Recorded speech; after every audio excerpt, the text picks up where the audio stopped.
Y ahora damos comienzo a nuestro programa Encuentro Histórico.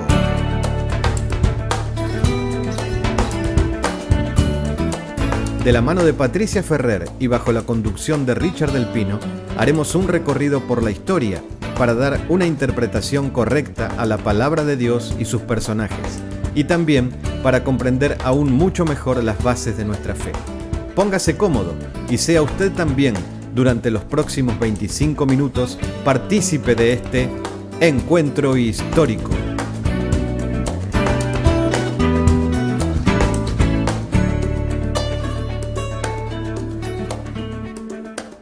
Hoy es martes y como todos los martes estamos aquí en el estudio de Olivo Natural junto a Patricia Ferrer para hacer nuestro programa Encuentro Histórico.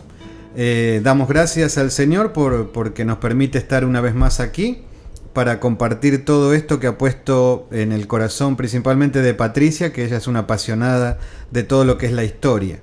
Vamos a comenzar hoy sí que le vamos a dar, comienza a partir de hoy como una especie de un camino más recto de todo lo que estuvimos haciendo anteriormente, para explicarles más o menos a ustedes, queridos amigos que nos siguen martes tras martes, semana tras semana. Estuvimos viendo hasta ahora, dentro de un círculo, llamémosle imaginario, todo lo que era el movimiento, los distintos partidos que había en ese momento en todo lo que era Jerusalén. Estuvimos viendo un poco el judaísmo de la diáspora, un poco nos estuvimos moviendo ahí para poder entender después todo lo que Patricia nos iba a enseñar acerca de los comienzos de lo que hoy conocemos como el cristianismo. Y le decía que hoy comenzamos un camino un poco más recto porque el tema de hoy es bien interesante y a partir de esto ahí sí salimos como en una ruta recta hacia lo que es el cristianismo en sí. Hoy vamos a tocar el tema acerca de la destrucción de Jerusalén y el templo y cuáles fueron las consecuencias que eso trajo a raíz de esta destrucción. ¿No es cierto? Perdón que hablé tanto, Patricia, pero no te saludé. Sí, ¿cómo estás? Gracias por estar con nosotros. Bien, ¿cómo estás, Richard? Bien. Bien. Gracias Saludos. Por estar aquí con nosotros. ¿Estuvo correcto todo lo que estuve explicando? Exactamente, sí. Este es el tema de hoy, la destrucción de Jerusalén y el templo y sus consecuencias. Ahora, perdón, antes de que comiences con eso, quisiera hacerte una pregunta. ¿Por qué se llegó a esa destrucción? Si podemos partir de un poquitito antes para que nuestros amigos nos entiendan, ¿por qué se llegó a esa destrucción de Jerusalén y del templo? Para que ahí sí te puedas meter bien en profundidad en ese tema. Sí, habíamos dicho, Richard, en estos días atrás habíamos estado viendo de que la situación se había ido deteriorando paulatinamente. Si desde un aspecto bastante general podemos entender que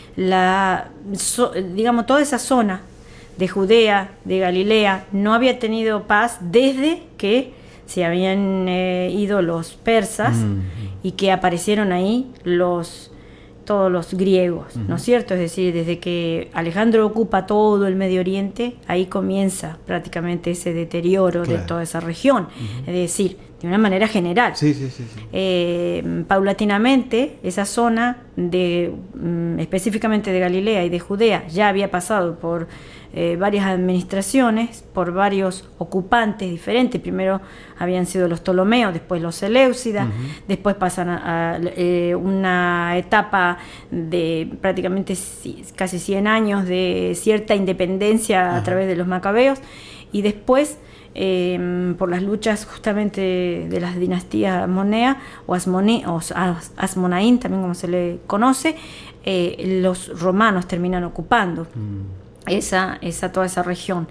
De ninguna manera, obviamente, fueron aplastadas todos los focos de insurgencia, es decir, siempre surgían cada tanto un nuevo brote, digamos, primero cuando la instauración de los impuestos, el censo de Quirino, ahí surgen focos, digamos, de rebelión y básicamente de sublevación por una razón bien justa. O sea, es una situación cualquiera puede interpretar de una manera u otra esta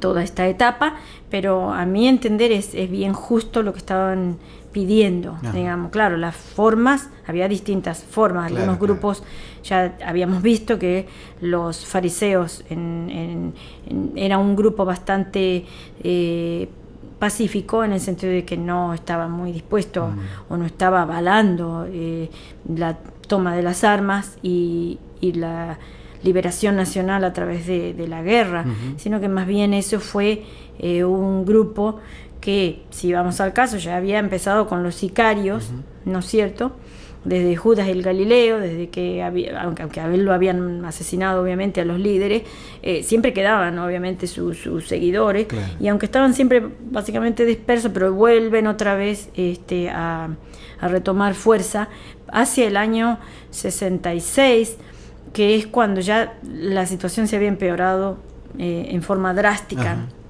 Entonces, concretamente en el año 66 surge ese estallido social que algunos historiadores también lo ven, no solamente como una especie de liberación nacional, sino también tenía un aspecto de lucha civil, o sea, guerra civil.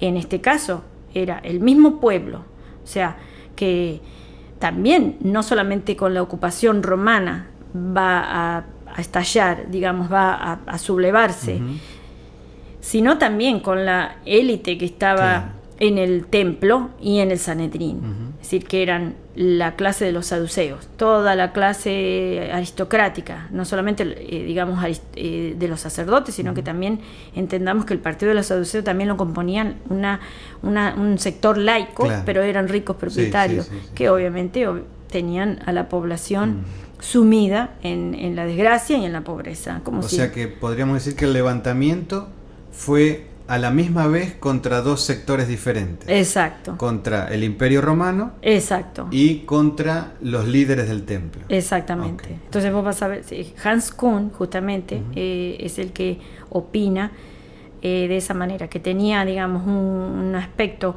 de lucha nacional, en el sentido de que eso sí tenía un carácter religioso, porque ellos, para los que en ese momento llevan adelante la rebelión o la liberación o la insurgencia, tiene un carácter religioso, porque ellos dicen, ¿cómo es que nosotros somos el pueblo elegido?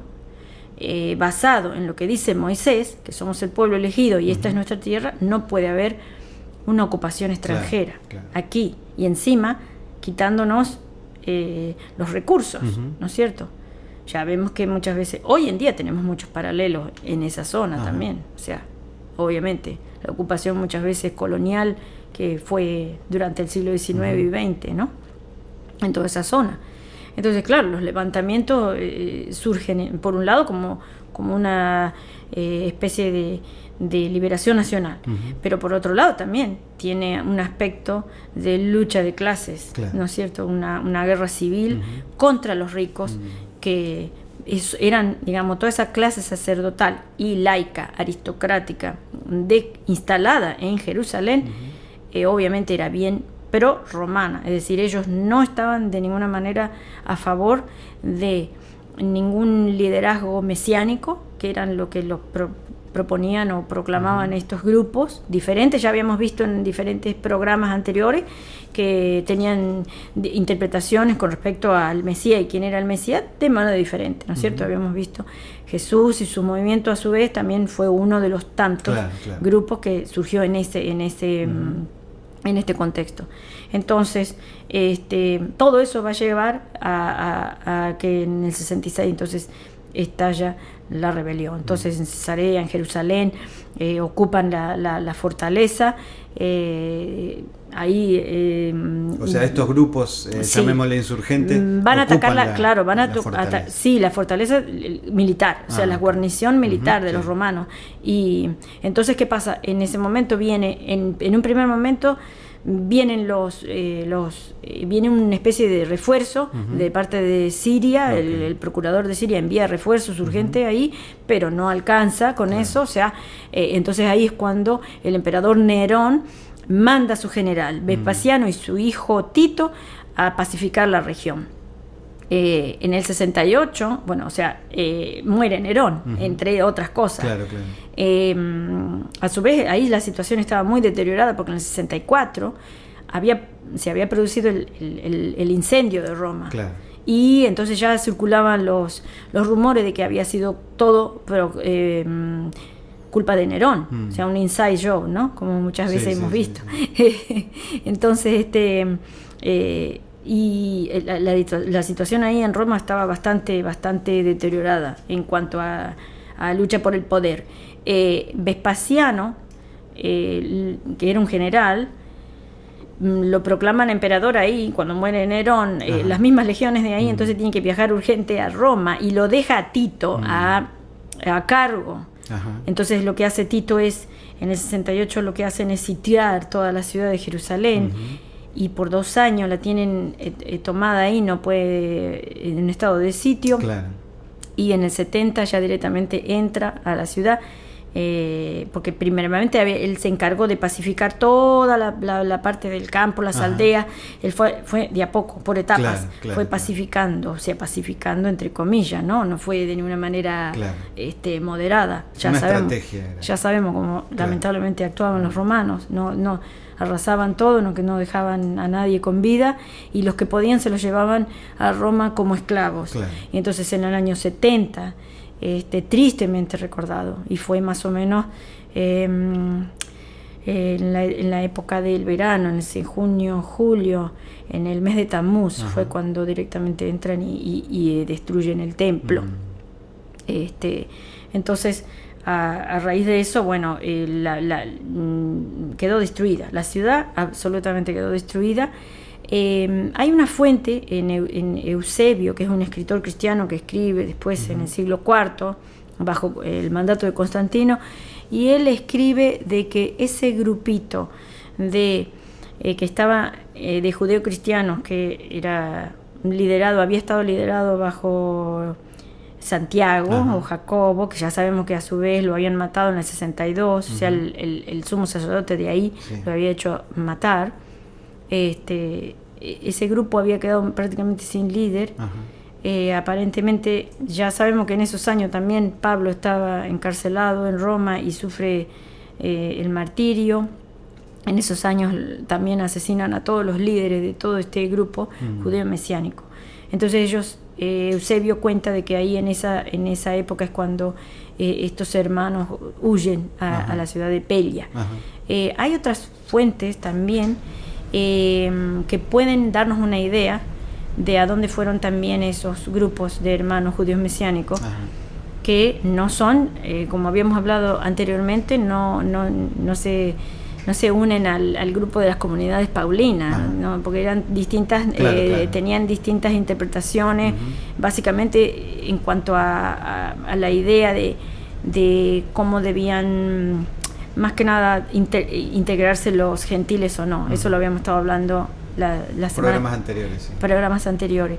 Pero este grupo sí fue importante en el sentido de que siguió existiendo, aunque la iglesia después y sus historiadores lo silenciaron totalmente, porque eso también tenemos que ver, que después las fuentes, quienes son los que escriben, siempre van a ser la ideología triunfante, que es la que va a tener, digamos, como precursora, digamos, a estos grupos que fueron, o sea, te ponen como precursor del cristianismo a todos los grupos solamente comunidades fundadas por Pablo. Pero no, sabemos, hay fuentes por ejemplo, están los evangelios gnósticos, los evangelios apócrifos, que cuentan los historiadores. Por ejemplo, está el evangelio de los hebreos, el evangelio de los ebionitas. Hay otro libro apócrifo, la Asunción de Moisés. Hay muchos libros que son fuentes que nos dan una idea de lo que pasó con estas comunidades, porque ya sabemos que la historia cristiana después, posterior, los silencia, los tiene como que desaparecieron, y no es así. No es así. Pero bueno, volviendo al punto de lo que queríamos ver, en forma concretamente administrativa, queda de la siguiente manera. Israel entonces Judea ya pasa a ser administrada directamente por funcionarios senatoriales, que pertenecientes a los generales, que pertenecían a la región 10ª Fretensis. Y se dice que hasta Judea fue considerada como propiedad personal de Vespasiano, o sea, hasta ese punto llegó. En Samaria se fundó... Toda la provincia de Judea. Sí, toda la provincia. Imagínate, o sea, que es un grado de humillación. Pero bueno, ahora vamos al punto de lo que yo quería llegar. Una de las primeras consecuencias, la sustitución del impuesto al templo por la instauración del fiscos judaicos. Ajá. Eso fue un dinero que básicamente Josefo nos cuenta que fue destinado, o sea, lo que era destinado al templo, ahora ese dinero iba a ser destinado para la reconstrucción del templo de Júpiter. Yo quisiera que nos cuentes un poquito o nos leas. Hay una porción ahí de Flavio Josefo en Bellum Judaicum que nos informa sobre eso. Bien, dice así: impuso a todos los judíos, cualquiera que fuera su residencia, una capitación de 2 dracmas anuales, destinada al Capitolio del mismo modo que antes se destinaban al templo de Jerusalén. Esto está en Bellum Judaicum 7, 218. Perfecto. Y incluso a tal punto llegó la humillación que hasta una moneda se formó, se emitió una moneda específicamente para eso. Una moneda que tenía una inscripción, está en latín la inscripción, pero era la razón era conmemorar, o sea, humillar, era de alguna manera cada vez que tenían que pagar los judíos ese impuesto. Mirá, vos fíjate lo que dice la... Bueno, intentaremos decir lo que dice porque está en latín. Lamento, dice, lo lamento. Fisci iudaisi calumnia sublata. Exactamente, o sea, por la sublevación. Claro. Pero fíjate vos que eso lo tenían que pagar todos los judíos de la diáspora. Es decir, que ya acá ves que surge un problema muy grande, porque los judíos de la diáspora en ningún momento apoyaron la rebelión. Eso también es otra de las cosas que hay que aclarar. Y perdón, dice aquí que decía, los 2 dracmas o medio shekel debían pagarlo todos los individuos de la raza judía entre los 3 años y los 60 años. Exacto. O sea que los niños también pagaban. Parece que sí. Eso es lo que nos informa Josefo. Y fíjate que también, más adelante, incluso eso lo instauró Vespasiano, ¿no es cierto? Cuando ya sabemos que entonces a la muerte de Nerón lo sucede él como emperador, Tito después, y después viene Domiciano, que es otro que endurece más todavía las medidas. Y fíjate vos que tenemos otra fuente, Suetonio, que es un historiador romano. Y yo también quisiera que nos compartas, hay una porción que él cuando habla en la biografía de Domiciano dice lo siguiente, fíjate. Dice, el impuesto sobre los judíos fue exigido más rigurosamente que los otros. A este tributo se hallaban sometidos también aquellos prosélitos que, sin declararlo, vivían como los judíos, o los que, disimulando su origen, no pagaban los tributos que pesaban sobre su nación. Recuerdo que era yo chiquillo, dice Suetonio, el historiador. Sí, y nació en el 69. Nació en el 69. Dice, recuerdo que era yo chiquillo cuando vi que un procurador, asistido por un nutrido consejo, examinaba a un anciano de 90 años para averiguar si estaba circuncidado. Esto lo podemos encontrar en Dominiciano 12. Exacto, es una de las fuentes que nos viejas, ¿no? Bien de aquella época. Claro. Y ya nos damos cuenta, bueno, después no podemos, ya no nos alcanza mucho el tiempo, pero también toda esta información que ya nuevamente puedo decir que la podemos encontrar en el libro de José Montserrat Torrens en la Sinagoga Cristiana. Él también nos informa de que también el antisemitismo, mejor dicho, la judeofobia, tendríamos que usar el término judeofobia, siguiendo a Gustavo Peredni, que es el que le gusta más ese término antes de que antisemitismo. Y realmente, o sea, lo podemos ver y comprobar en todos los poetas romanos, como Marcial, también Juvenal, o sea, empieza una especie de virulencia hacia todos los judíos, absolutamente en contra de ellos, a pesar de que ellos, los emperadores, en forma... digamos, ellos tenían sus privilegios, ¿no es cierto?, jurídicos, de los que habíamos hablado en programas anteriores, de que estaban exentos de la ley Julia de colegios, estaban exentos de servir en el ejército, podían tener libertad de reunirse y todos esos aspectos, pero no quiere decir que entre la población y entre los intelectuales romanos sí había una adversión contra ellos, o sea, un rechazo, un desprecio hacia los judíos, lamentablemente. Se podría decir que esa es la consecuencia más dolorosa, podríamos decir, que tuvieron que cargar el pueblo de Israel. Sí, ahí comienza uno de los, o sea, es como que comienza un largo historial de antisemitismo que no va a parar y no para, lamentablemente, porque yo lo que siempre es una opinión personal, la que siento y pienso y opino siempre, que la humanidad está enferma, tiene una enfermedad que se llama judeofobia, porque ellos hagan lo que hagan, se los persigue, si no es por una cosa es por otra, o sea, si se les echa, y siempre son los eternos culpables, ¿no? de todo, o sea, pero bueno, no nos vayamos del tema. Entonces, concretamente, una de las primeras consecuencias fue en la instauración del fiscos judaicos, a través del cual ese dinero que estaba destinado antes al templo de Jerusalén, ahora va a parar y destinado a la reconstrucción entonces del templo de Júpiter, porque ya había sido destruido en el 64 con el incendio ese de Roma. Entonces Israel, ya te digo, Judea pasa a ser administrada directamente por estos generales. Samaria se funda una colonia bien próspera.